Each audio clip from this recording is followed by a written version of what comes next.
ਮਿੱਟੀ ਦੇ ਬਣਾ ਕੇ ਘਰ ਰਲ ਮਿਲ ਖੇਲਦੇ, ਬੜੇ ਨਿਸ਼ਾਨੇ ਉਹ ਲਾਉਂਦੇ ਸੀ ਗਲੇਲ ਦੇ।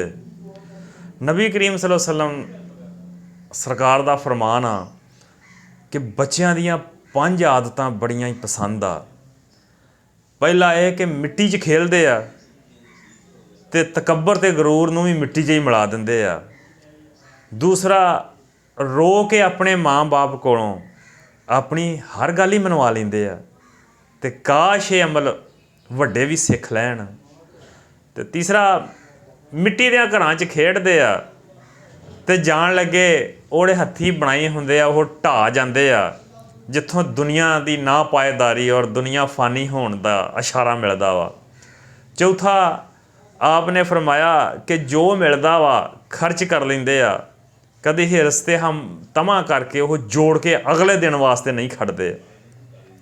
ਅਤੇ ਆਪ ਨੇ ਫਰਮਾਇਆ ਕਿ ਪੰਜਵਾਂ, ਇਹ ਜਿਹੜੇ ਬਾਲ ਅਗਰ ਲੜ ਵੀ ਪੈਣ ਅਤੇ ਦੂਸਰੇ ਲਮੇ ਹੀ ਸੂਰਜ ਗਰੂਬ ਹੋਣ ਤੋਂ ਪਹਿਲਾਂ ਹੀ ਅਗਰ ਫਿਰ ਇਕੱਠੇ ਹੋ ਜਾਣ, ਫਿਰ ਰਲ ਮਿਲ ਕੇ ਬੈਠ ਜਾਂਦੇ ਆ। ਕੀਨਾ, ਨਫ਼ਰਤ, ਵੈਰ, ਕਦੂਰਤ ਦਿਲਾਂ 'ਚ ਨਹੀਂ ਰੱਖਦੇ। ਕਾਸ਼ ਕਿ ਜਿਹੜੇ ਬਾਲਗ ਹੋ ਜਾਂਦੇ ਆ, ਵੱਡੇ ਬਣ ਜਾਂਦੇ ਆ, ਆਪਣੇ ਆਪ ਨੂੰ ਬਿਹਤਰ ਕਹਿਣ ਡੈ ਪੈਂਦੇ ਆ।